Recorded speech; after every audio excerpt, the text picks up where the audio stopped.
actually you can wave it off. It may not sound easy right now. And when we are positive in our approach, we'll see most of the illnesses which has no base initially, but they take such a grip. They take a strong chronic form. Will be the mind, which even the scientists have not been able to explore. But now a lot of work is being done, and it's easy. It's really very easy to work. You know, it's more powerful than a bomb. Whatever we talk about, all the terrorists and what all the actions are done, where does it originate? Whether it's any XYZ human being who is doing it, it originates at the mind level, the thought level. First the feeling comes. Oh, he hurt me, I'm going to hurt him. The Indians have done something wrong, I'm going to burn the entire country. So at the thought level. So, what is the mind? What are the thoughts? Who controls whom?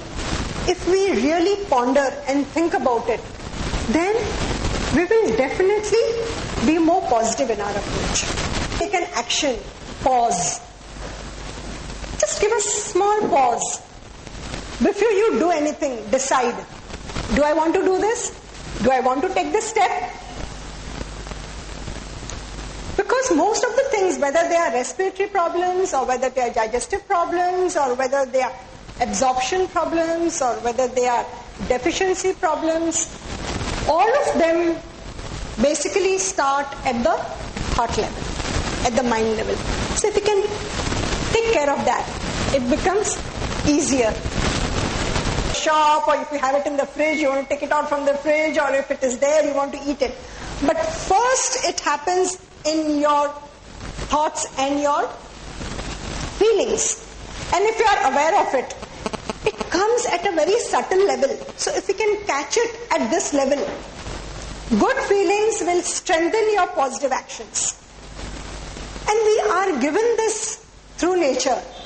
All of us are given this, we are entitled to this, we are blessed with this. In the same way, negative feelings will also give strength to negative results.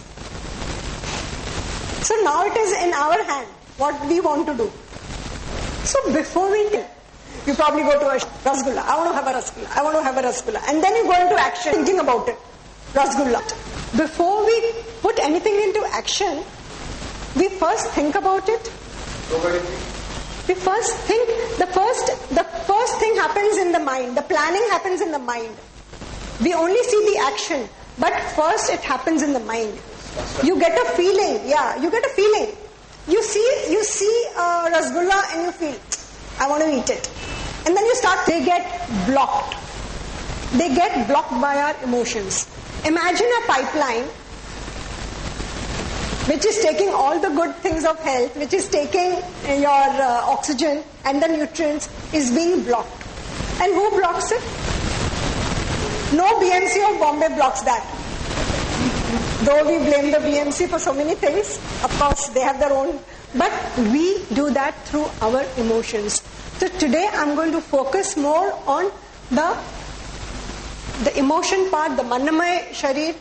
So if we learn no Manmani, we don't let it do it, and then how it goes, how it follows will be easy. Do we know that? And do you know that how they become mental blocks? You know, there's a free flow of energy, and now there's so much of research going on with quantum physics and all. Earlier we said that the molecule was the tiniest of the cell's ingredient, then it came to the atoms, and then it was split, and now there is not even that, it's just energy, it's just vibration. So the energy flow, which gives you health, that causes a lot of problems. Healing through feeling. Do you know? And it's a well-researched and now proven that what we feel, what we think, that happens. The body is only waiting to receive the command. So if we know that, if we get that technique, then it is easy. Freedom from emotions. It's so important. We are caught up. There's nothing wrong in having the emotions, but to be a slave of it, to be trapped. According to me, Manamay Sharir, we should not let the man do any manmani.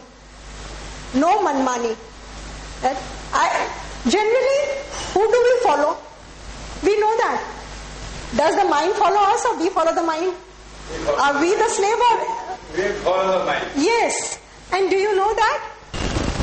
These are two important layers which generally we don't touch.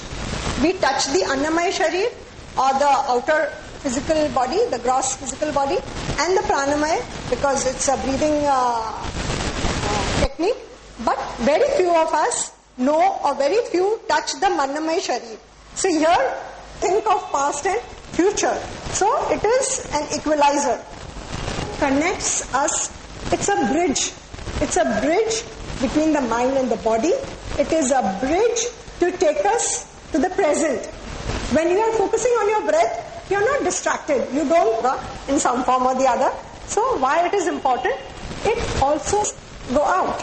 That is how nature works. And then we know about the Pranamaya Sharir. That is your energy booster. I will not go into details because all of us know the benefits of pranayam. Most of us do yoga. Absolutely. Yes. Yes. So good things come in, unwanted things. Absolutely. So when yes, absolutely. Even people with heart attacks are able to revive because the blood vessels open up. Muscles getting exercise. Yes, muscles get exercise. It opens. Yes. So when we know what happens, so we will easily do. The human mind wants to be convinced before it takes any action. And especially in today's world, we are not blind followers. We want to know why. How and why? Why and how, exactly. Yes. This is one part. Yes. And the circulation is true. That it repeats to ourselves. Right. And equally important, the circulation is insulin. The toxins that are formed in the Absolutely, absolutely. and circulation. Yes, our cells are oxygenated. Each cell gets its nutrition. That is our doing some tune ourselves to the inner guide. Then health is always with us. That is what we say we have discovered perfect health. So we go about and say, same way, we have actually forgotten to sleep. We do not listen to our biorhythm, or as we call our bio clock. If we know what happens during sleep. Anyone knows what happens during sleep? Anyone? Sir, anyone related to the medical field here? Organs getting a relaxation. Sorry, sir? Organs getting a relaxation. Yes. Yes, absolutely. Absolutely true. So sleep, when we sleep, the inner energy does a lot of repair job. There's a constant wear and tear happening in our body.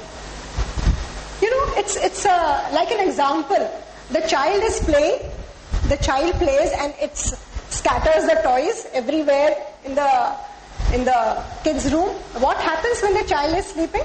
The mother comes and keeps all the things in its proper place. Huh?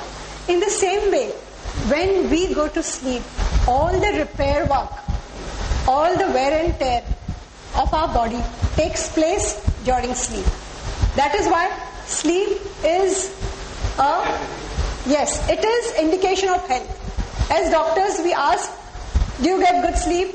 So that is one indication of good health. So that is why we need to listen and not wanting to finish a particular assignment or wanting to see a particular serial or a channel or a news thing and then, so we need to listen.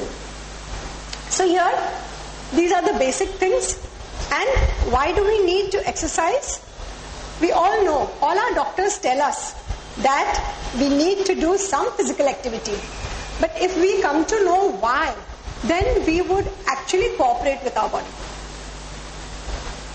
Why? What happens when we exercise? Anyone can say? What happens, sir? If you are taking a walk or... Get physical fitness. Body gets physical fitness. Mind gets relaxation. Yes, but how it works? Anyone knows how it works? What happens when we walk, or what happens when we are great indicators? They tell us what to do, what not to do. We have to be sensitive enough to understand our senses. If we listen to our senses, then we are the best doctors. So, in the process, it's very easy. If we as human beings take great pleasure in laughing at others, but that doesn't really help. Laughing at your own mistakes helps you to grow, not otherwise. So, to be in the health triangle, we need to know what to avoid eating and what to start eating. We all know it. We all know, but it needs to be endorsed. We ought to know why should we avoid some things and why should we learn or start to eat something. There has to be a balance. There has to be a balance, and the best thing is to have a common sense of your senses. We should know our senses, they fall at our own mistakes. See that other people overate and they had problem, or they didn't do exercises and had problem. It's a precaution for us. We can learn. And we should be able to laugh at our own mistakes. If these mistakes, but from other, not only from our, we need to us are aware of it.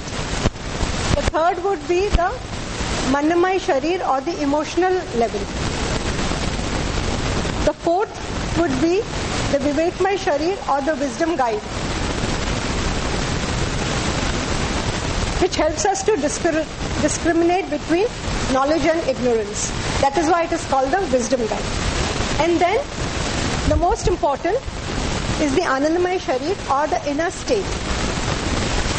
Whether we take medicine or not, all the healing takes place here at this inner state.